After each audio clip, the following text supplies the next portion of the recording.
وذروا ما بقي من الربا إن كنتم مؤمنين فإن لم تفعلوا فأذنوا بحرب من الله ورسوله ও মুমিন, আল্লাহর ভয় থাকলে সুদের থেকে ফিরে যাও। আর যদি বাঁকা মেজাজ নিয়ে ওই পথে থাকো, রেডি থাকো, আমি আল্লাহ নিজে তোমার সাথে যুদ্ধ করব, আমার রসুলও তোমার সাথে যুদ্ধ করবে। তার মানে হলো আল্লাহ তো আর যুদ্ধ করতে আসবেন না, তুমি যে আল্লাহর আদালতে সব থেকে বড় খারাপ এটা বুঝাইবেন। আপনাদের এলাকায় তো এই সুদের কারবার নাই, আল্লাহ হেদায়েত দান করেন। খুব খুশি লাগতেছে না? হারাম খাইতেছেন, খুব মজা লাগতেছে। আপনার রক্ত না পাক, সন্তানের রক্ত না পাক, স্ত্রীর রক্ত না পাক, আপনি গর্ব করেন কোন লজ্জায়? আপনি হাসি দেন কোন লজ্জায়? এজন্য ১৫০০ বছর আগে রসুল বলে গেছেন, লা ইমানা লিমান লা হায়া আলা, যাদের লজ্জা নাই ওদের ইমানও নেই। লজ্জা শরম না থাকলেই মানুষ যা মনে চায় তাই করে।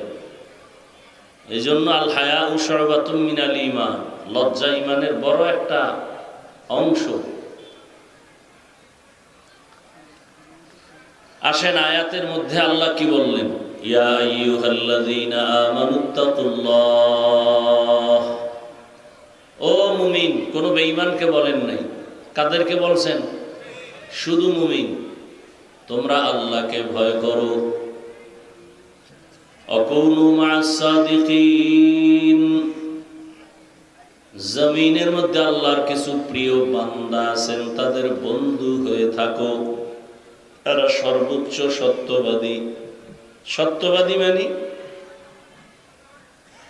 পৃথিবীতে একমাত্র সত্যবাদী রহমাতুল লিল আলামিন, যার জীবনে কোনোদিন একটা মিথ্যা কথা ভুলেও বলেন নাই, জীবনে একটা গালিও দেন নাই। হাজারো গালি শুনছেন, একটা গালির জবাবও রহমতের নবী দেন নাই। ওই রসুলের আদর্শে যারা চলবে তারা শ্রেষ্ঠ সত্যবাদী। এরা কারা? নবীর আপন, নবীর বন্ধু। বলতে গেলে এরা হলেন উলামায়ে আহলে হক, ওয়ারাসাতুল আম্বিয়া।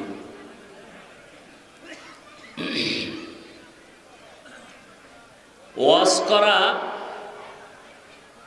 একটা ভিন্ন জিনিস। ওয়াজ হওয়ার জন্য, করার জন্য দুই জিনিস লাগে, না হয় সেখানে ওয়াজ হয় না, আওয়াজ হয়। কি হয় ভাই? আওয়াজ। ওয়াজের জন্য এক নম্বরে লাগে আল্লাহ পাকের রহমত আর উপস্থিত শ্রোতাদের অন্তরের নিরঙ্কুশ মোহাব্বত। আপনাদের অন্তরের ভালোবাসা মোহাব্বত না থাকলে সেখানে ওয়াজ আসবে না, আওয়াজ হবে। কতক্ষণ চিল্লায় পাল্লায় গেলাম। আর আল্লাহর রহমত আর আপনাদের অন্তর যদি ঠিক থাকে, এখলাস নিয়ে কথা বললে ওয়াজ হবে। ওয়াজের আসল অন্তরে শুরু হবে, চোখে পানি আসবে, গুনাহের প্রতি ঘৃণা চলে আসবে। আল্লাহ আমাদের সব ভাইকে সহি বুঝ দান করেন।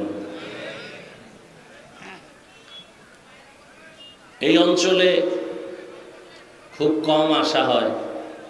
আপনাদের মন মেজাজ বুঝাও আমার জন্য বড় কঠিন। কোন কথা বললে আপনারা শান্তভাবে শুনবেন তাও জানি না। আল্লাহর উপরে ভরসা করে বলতেছি, আল্লাহ পাকে মজলিসকে কবুল করেন, এলাকাবাসীকে কবুল করেন, আয়োজনকারী সহযোগিতাকারীদেরকে আল্লাহ কবুল করেন।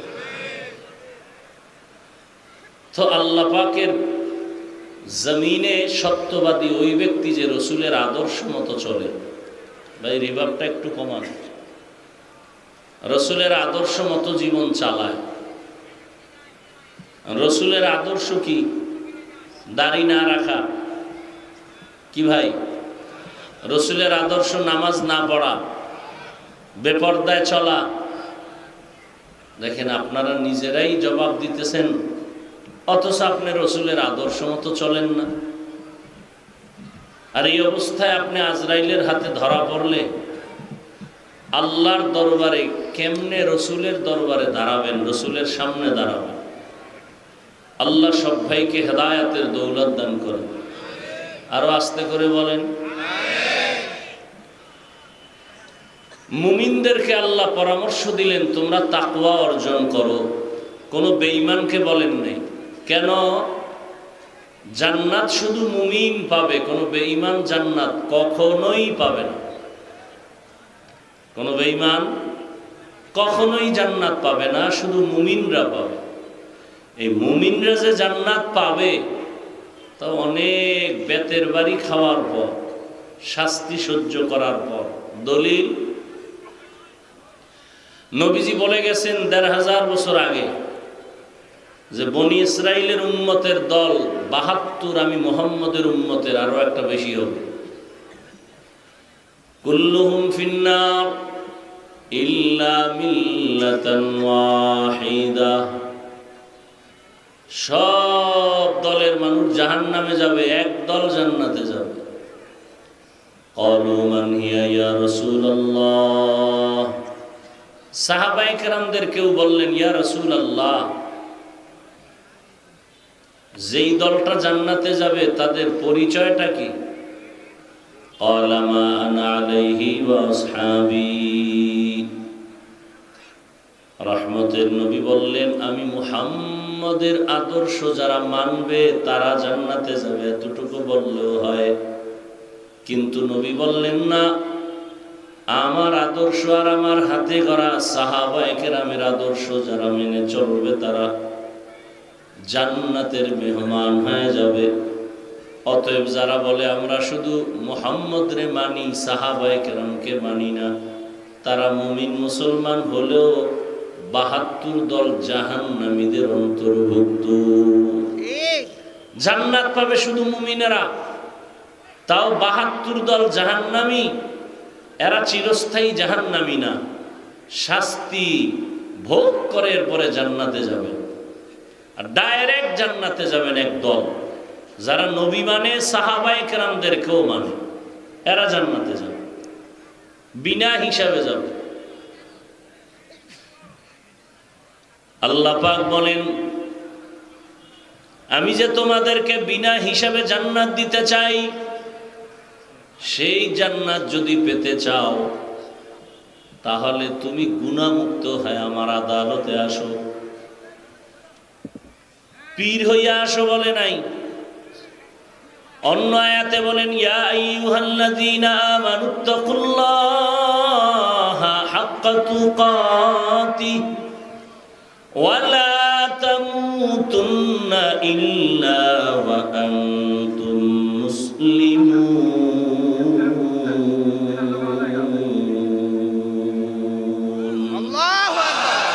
এই কালামে জিন্দা কোরআনে হাকিম, হিকমতে উলা ইয়াজালাস্তু কদিম বখাতুর আ, কালামুল্লাহ বসনো কদিমাস্তি, কদিমাস্তি নইনো। ওই আরেকজন মাইক লয়ে লইছে, কি যে বুঝাইলাম এতক্ষণ। কি আপনাকে দেশে আসাটা আমার অপরাধ কিনা তাও ভাবতেছি, বুঝতেছি না কিছু। এইভাবে বয়ান চলে? মানুষের আকল যদি ঠিক না থাকে কেমনে বয়ান হবে? এই মেয়ে, আপনি মাইক লইছেন কেন হাতে?